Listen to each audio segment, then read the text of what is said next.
여러분 안녕하십니까? 대구 경북 소식 전해드립니다. 오늘은 부동산 소식으로 시작합니다. 지금 보시는 변동률 6.82%, 4.24%는 올해 들어 지난 8월까지 대구와 경북의 주택종합 가격 상승률입니다. 지난 2020년 1.6%, 0.24% 상승률과 비교하면 4배 넘게 높습니다. 아파트 매매 가격 상승률만 본다면 대구는 8.57%, 경북은 7.23% 올랐습니다. 지난해 1.57%, 마이너스 0.26%와 비교하면 5배에서 7배 넘게 오른 겁니다. 자, 이렇게 부동산 가격이 계속 오르자 돈을 빌려서라도 집을 장만하려는 수요자가 늘면서 가계부채는 사상 최고치입니다. 그래서 결국 정부가 강한 대출 규제 카드를 뽑아들었는데 여기저기서 불만의 목소리가 나오고 있습니다. 한태현 기자가 보도합니다. 경산에서 부모와 함께 살고 있는 직장인 30살 A씨. 대구 수성구에 작은 아파트를 하나 장만하려고 은행 문을 두드렸다가 포기했습니다. 6억 원짜리 아파트를 사려면 지난해까지만 하더라도 3억 5천만 원을 빌리고 개인 신용대출까지 포함하면 2억 원가량 있으면 살 수 있었습니다. 하지만 지금은 신용대출도 묶인 데다가 정부의 강력한 대출 규제로 3억 원 넘게 손에 쥐고 있어야 살 수 있기 때문입니다. 충분할 수 있는 정도의 사실 소득 수준도 안 되는 것 같고 그런 상황에서는 일단 뭐 계획뿐만 아니라 사실 집을 뭐 언제 살 수 있을지도 이제 장기적으로 더 장기적으로 이제 바라봐야 되는 시점인 것 같아서 좀 막막하긴 합니다. 지난 7월부터 부채 총합에 대한 상환 능력을 따지는 DSR 제도가 전국 모든 지역에 적용됐습니다. 사실상 돈을 빌려서 집을 사려는 길은 아주 어려운 상태가 됐습니다. 농협을 비롯해 일부 1금융권은 전세대출 취급을 중단하고 있고 금리마저 오르고 있습니다. 대출 규제는 하면 할수록 오히려 경제력이 취약한 계층에서는 제2, 제3의 금융사를 이용할 수밖에 없고 또 이제 높은 이자를 부담하게 되는 만큼 결국은 이게 가계의 주거 상황이 굉장히 불안해지게 됩니다. 정부의 강력한 규제에도 부동산 오름세는 꺾이지 않고 있고 대출마저 묶이면서 집이 없는 서민들에게는 내 집 마련에 걸리는 시간이 더 길어질 전망입니다.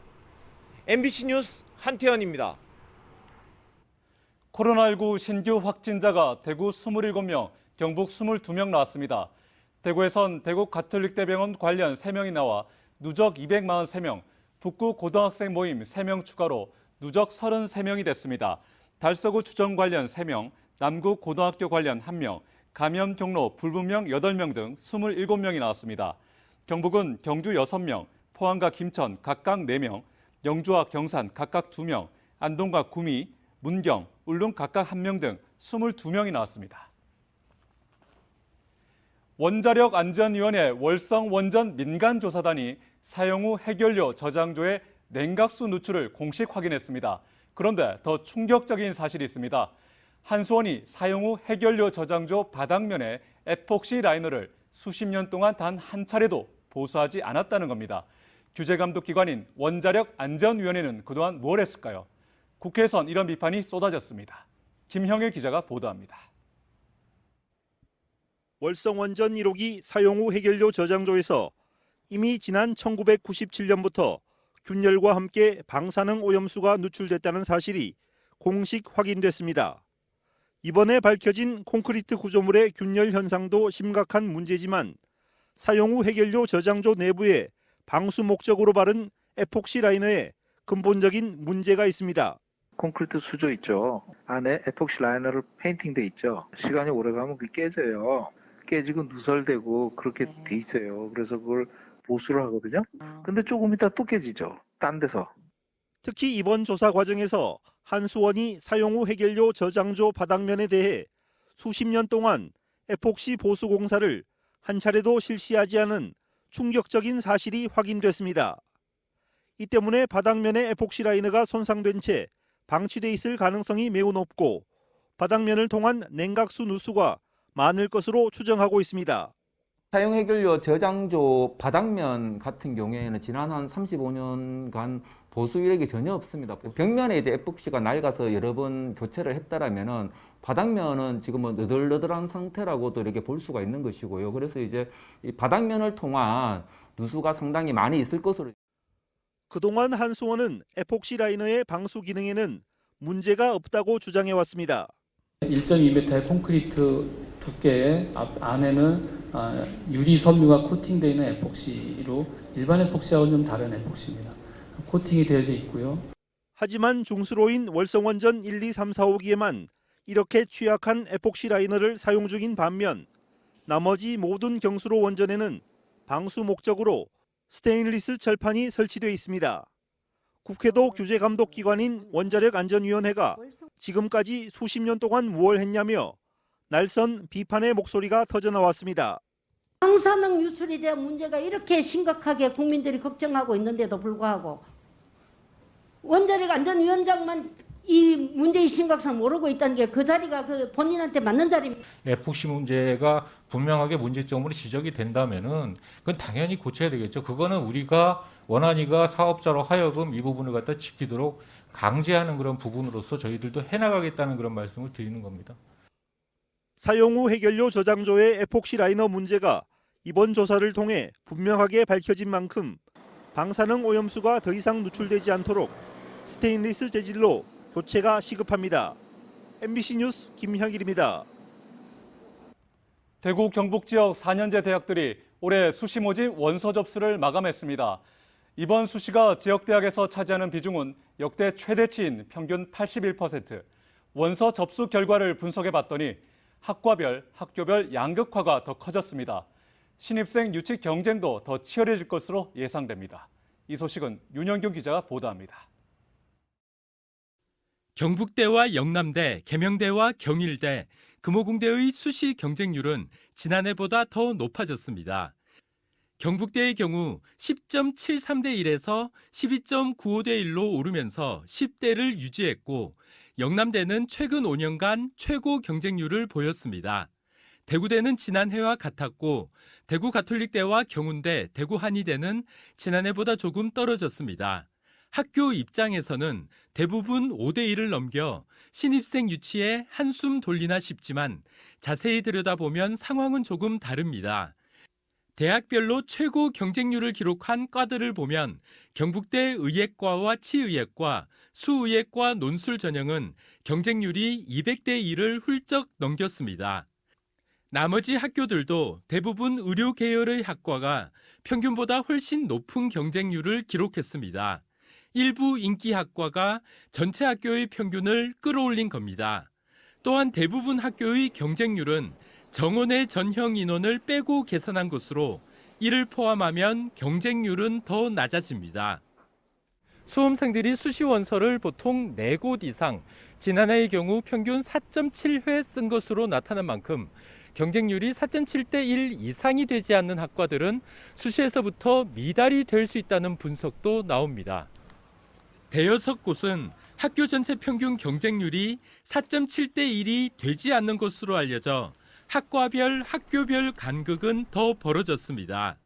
지역 대학의 이번 수시 비중은 평균 81%로 지난해보다 0.7%포인트 늘면서 역대 최대치를 기록했습니다. 90%를 넘는 곳도 8곳이나 되는 만큼 대학들에는 이번 수시가 신입생 모집에 사활이 걸린 겁니다. 수험생들이 아마 대학 진학이 수월하다고 느껴서 상향 지원하는 경향이 많았기 때문에 상위권 대학의 경쟁률이 높아졌고 반면에 하위권 대학은 경쟁률이 낮아졌기 때문에 하위권 대학의 아마 신입생 충원이 굉장히 어려울 것으로 전망됩니다. 지역 대학들은 벌써부터 비상이 걸렸습니다. 장학금과 수업료 감면, 기숙사 확대 등 수시 모집에서부터 신입생을 겨냥한 혜택을 앞다퉈 내놓고 있지만 상당수 전문가는 지난해처럼 미달 사태가 이어질 것으로 분석하고 있습니다. 전년도 같은 경우는 전화 충원까지 하지 않았는데 올해는 이제 전화 충원 같은 걸 통해서 그런 이제 미등록 인원을 최소화하려고 지금 계획하고 있습니다. 이미 수험생은 내년 지역대학 입학생보다 18,000명 정도 많은 상황입니다. 지역 4년제 대학 예상 경쟁률은 0.9대 1, 전문대학까지 더하면 0.7대 1까지 떨어질 것이라는 전망도 나옵니다. MBC 뉴스 윤영균입니다. 텔레그램과 비트코인을 이용해 마약류를 사고 판 40여 명이 경찰에 붙잡혔습니다. 가상자산은 추적하지 못할 것이다. 이런 그들의 예측은 여지없이 빗나갔습니다. 경찰의 가상자산 거래소 압수수색에 허를 찔린 겁니다. 양관희 기자 보도합니다. 서울의 한 가정집입니다. LED 조명 아래 대마가 재배되고 있습니다. 집 한편에는 안막 텐트까지 동원됐습니다. 이렇게 온도와 습도를 잘 관리해 대마를 키우고 있습니다.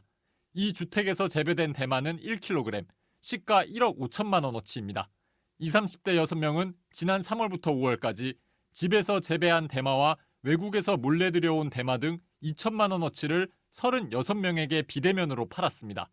이들은 보안성이 뛰어난 텔레그램 대화방을 만들어 대마를 거래했습니다. 결제는 가상화폐인 비트코인을 썼습니다. 전달은 마약류 위치를 알려주면 찾아가는 방식이었습니다. 마약 판매자와 구매자 42명은 텔레그램과 가상화폐는 추적이 불가능할 것이라 보고 범행을 저질렀습니다. 하지만 6개월 만에 모두 경찰에 덜미가 잡혔습니다. 경찰은 가상자산 거래소를 상대로 압수수색을 벌이는 등 전방위 수사에 나섰습니다. 검거된 피의자 중 90%는 20, 30대 젊은 층으로 대부분 마약류 범죄 초범이었습니다. 경찰은 8천여 차례에 걸쳐 흡연할 수 있는 대마 630여 그램과 재배 중인 대마 21그루 등 2억 5천만 원어치의 마약류를 압수했습니다. 젊은 층에서는 비트코인, 가상자산은 추적하기 어렵다라고 하는 그런 좀 잘못된 인식이 아직 좀 남아있는 것 같습니다. 판매 시작과 동시에 수사에 착수를 해서 운영을 오랫동안 지속하지 못하고 경찰은 상시 단속을 벌일 계획입니다. MBC 뉴스 양관입니다. 다양한 캐릭터들이 움직이는 모습이 마치 게임 속 한 공간에 들어와 있는 것 같죠. 메타버스, 즉 가상현실을 이용해 비대면 행사가 펼쳐지고 있는 장면입니다. 대구의 한 고등학교가 개교 100주년 행사를 이 가상 공간을 활용해 열었다고 하는데요. 코로나19 유행 속에 비대면이 일상으로 자리 잡은 요즘 메타버스가 다양한 분야에서 각광을 받고 있습니다.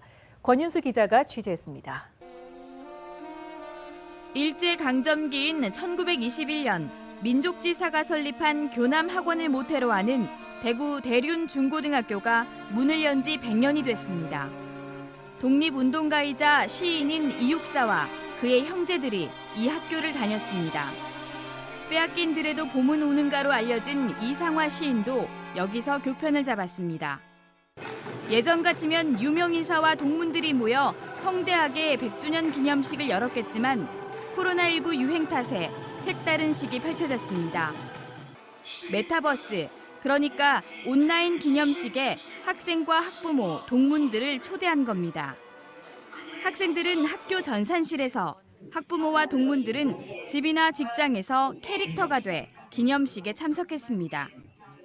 학생들은 교실에서, 그리고 동문들과 지인들은 각자 집이나 직장에서 참여할 수 있어서 너무 좋았고, 같이 100주년을 함께 할 수 있어서 너무 기쁘고 좋았습니다. 화려하고 실감나는 게임 속 환경 같진 않았지만 색다르고 재미있다는 반응이었습니다. 애플 같은 곳에서는 자기 얼굴 인식을 통해서 비슷한 점을 캐릭터로 만들어내는데 그 점을 이용하면 좋을 것 같아요. 메타버스는 훌륭한 교육 자료로도 활용되고 있습니다.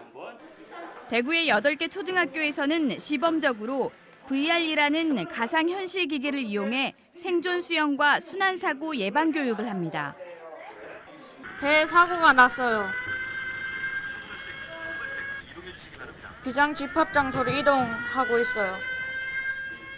지금 이제 비상구 2개 다 찾아서.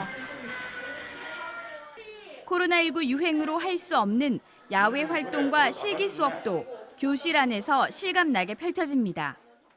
태양계라든지 아니면 깊은 바닷속 수중 생활, 아니면 지금 코로나로 갈 수 없는 유명한 명승지들을 이렇게 360도로 관찰하면 학생들의 이해와 학생들의 상상력을 키우는데, 코로나19 유행과 함께 가상현실을 이용한 메타버스 산업이 떠오르고 있습니다. MBC 뉴스 권윤수입니다. 대구 상공회의소가 금융감독원 전자공시 시스템과 신용평가사 등의 기업 정보를 토대로 지난해 매출액 기준 기업 현황을 분석한 결과 전국 100대 기업에 대구 기업은 단 한 곳도 없는 것으로 나타났습니다. 전국 1000대 기업에도 대구 기업이 17개사가 포함돼 전체의 1.7%에 불과했고 매출액 기준으로는 전체의 0.5%에 그쳤습니다. 대구에서는 2019년에 이어 2년 연속 대구은행, SL, 대성에너지가 매출액 기준 1, 2, 3위를 차지했습니다. 코로나19 장기화로 초등학교 1, 2학년 아이들이 방과 후 초등학교 돌봄교실에서 보내는 시간이 길어졌습니다. 하지만 돌봄교실의 간식과 급식의 질은 점점 떨어지고 있다는데요. 이 소규모 학교가 많은 경북 지역일수록 상황은 더 심각하다고 합니다. 이도은 기자가 취재했습니다. 전교생이 50명 남짓인 봉화군의 한 면단위 초등학교. 이 학교의 돌봄교실 이용 아동은 9명인데 학부모가 데리러 오는 오후 5시까지 아이들이 배를 채울 간식을 돌봄교사가 직접 마련하고 있습니다. 간식이라 봐야 동네 가게에서 파는 과자가 전부입니다. 학생 수가 적어 식품 업체도 배달을 선호하지 않고 주변에는 음식점도 없기 때문입니다. 인원수가 안 되다 보니까 저희들은 이제 도매 마트나 이런 데를 이제 직접 가서 이제 구매를 해갖고 오고 그만큼 영양가도 안 되고 일주일에 겹치는 과자도 있고 학생 수가 조금 더 많은 시단위 학교도 간식의 질은 수준 이하입니다. 이 학교는 업체가 간식을 배달은 해주지만 단가가 1,500원인 탓에 질 낮은 식품이 들어오는 경우가 허다합니다. 딱 보고 저희가 오늘 이거 아이들 안 먹겠다. 왜냐하면 정말 듣도 보도 못한 불량식품들이 나올 때도 있으니까 딱 그거 보면 많이 남죠. 방학 때는 돌봄교실에서 급식까지 준비해야 하는데 급식의 질은 더 심각한 수준입니다. 들었어요. 아이들 그 도시락 4,000원짜리가 오면 반도 50%도 못 먹어요. 맛이 없어서. 매일매일 도시락집이니까 튀긴 음식. 매일 튀긴 음식이 오니까. 돌봄교실의 급식, 간식비가 수익자 부담, 즉 학부모 부담이기 때문입니다. 경북교육청의 한 해 예산은 5조 원. 경북교육청의 회계 지침에는 돌봄교실 아동 1인당 간식비는 최대 3,000원, 급식비는 최대 8,000원으로 안내돼 있습니다. 하지만 권고사항일 뿐 실제로는 반토막짜리 식단이 제공되고 있습니다. 급식과 간식과 관련된 관심이 요 정도밖에 안 된다면 그거는 심히 우리 어른들이 부끄러워해야 할 일이다라는 생각이 들고요. 돌봄교실 급식 문제를 개별 학교 책임으로 미룬 사이 아이들의 급식의 질은 학교마다 천차만별입니다. MBC 뉴스 이도은입니다. 동북지방통계청에 따르면 지난 8월 대구의 취업자 수는 서비스업, 제조업, 도소매, 숙박, 음식업에서 늘면서 122만 7천 명을 기록해 지난해 8월보다 2만 5천 명 증가했습니다. 8월 대구의 실업자 수는 3만 6천 명으로 3천 명 줄었습니다. 경북의 경우 8월 취업자 수는 143만 2천 명으로 1년 전보다 9천 명 줄었고 실업자 수는 2만 1천 명으로 2만 5천 명 줄었습니다. 이는 경제활동 인구가 3만 4천 명 줄고 비경제활동 인구가 2만 1천 명 늘었기 때문으로 풀이됩니다. 경상북도 교육청은 추석 연휴 기간인 18일부터 22일까지 귀성객과 인근 주민들의 주차 편의를 위해서 교육시설 주차장과 운동장을 개방합니다. 개방 대상은 공사립학교 667곳과 교육기관 54곳으로 공공 데이터 포털에서 무료 주차장을 검색하면 개방 학교와 시간 등을 알 수 있습니다. 교육청은 차량 전면에 비상 연락처를 남기고 학교 시설물을 훼손하거나 쓰레기를 몰래 버리지 말라고 부탁했습니다. 대구시 신청사 설계 공모를 총괄하는 운영위원회가 구성됐습니다. 설계 공모 운영위원회는 건축과 도시계획, 교통, 조경 등 4개 분야 전문가 7명과 시청 내부 당연직 2명 등 9명으로 구성됐는데 위원장으로 김홍근 건축가를 뽑았습니다. 운영위는 앞으로 10여 차례 회의를 하며 공모 관련 자문과 주요 사항을 결정하고 설계 공모 심사위원도 선정합니다.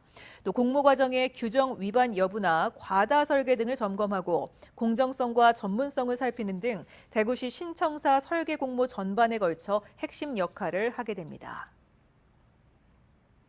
대구 도시철도공사가 아프가니스탄 특별 기여자를 수용하기로 결정한 충북 진천 주민들에게 마스크 10,000장을 기부했습니다.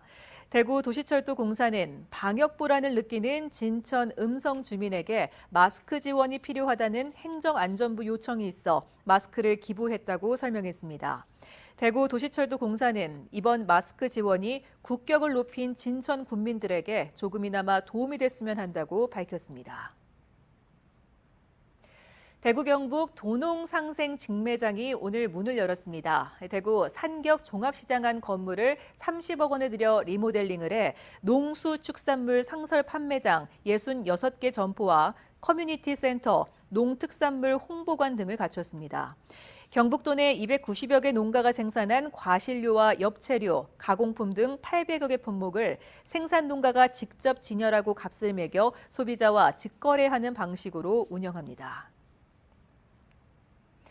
프로축구 대구FC가 AFC 챔피언스리그 16강에서 역전패하며 8강 진출에 실패했습니다. 어제 저녁 일본 도요타 스타디움에서 펼쳐진 A씨의 16강전 나고야 그랜퍼스와의 맞대결에서 대구는 경기 초반 세징야의 선취골로 앞서다가 역전패 당했습니다. 나고야 주전 공격수인 폴란드 국가대표 야쿱 스피에르초크에게 해트트릭을 내주며 2대4로 졌습니다. 대구는 중앙 수비수 정태욱과 미드필더 이용래가 어제 부상으로 교체되면서 남은 리그에 대한 부담도 더 커졌습니다. 프로야구 삼성 라이온즈가 어제 저녁 홈에서 펼쳐진 LG와의 맞대결에서 비기면서 3경기 연속 무승부라는 진기록을 세웠습니다. 삼성은 앞선 주말 한화전에서 이미 2경기 무승부를 기록했는데 원태인의 선발로 승리를 노렸지만 3위 LG와 동점과 역전을 거듭하는 경기 끝에 3대3으로 비겨 3경기째 무승부를 이어갔습니다. 10월부터 생계급여수급자 선정 기준에서 부양의무자 기준이 폐지돼 경북에서 4천여 가구가 새로 대상자가 됩니다. 다음 달부터 가구 소득 인정액이 지원 기준보다 낮으면 기초생활 생계급여를 받을 수 있습니다. 다만 연소득이 1억 원을 넘거나 9억 원을 넘는 부동산을 가진 부양의무자는 기존 기준을 계속 적용합니다.